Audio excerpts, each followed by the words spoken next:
จะขาดอยู่แล้วด้วยหักมองแก้วที่งับโซภาลาวันนั่งในน่านฟ้าลมสู่ดินเหมือนว่าพระอินทร์นั่งลงมาบัง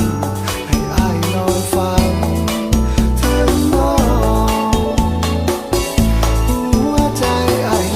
ล้งมีทางออกได้อ้ายขอโทษไว้ให้นวลน้อมนาขอบคองจะอยู่ขอบฟ้าที่แดนใดถึงจะแสนไกลอ้ายก็จะต้องกลับมาหาน้องสักวัน สายน้ำคงไหลหลั่นเปรียบไปก็เหมือนดังน้ำใจอ้ายไหลมานั้นขอ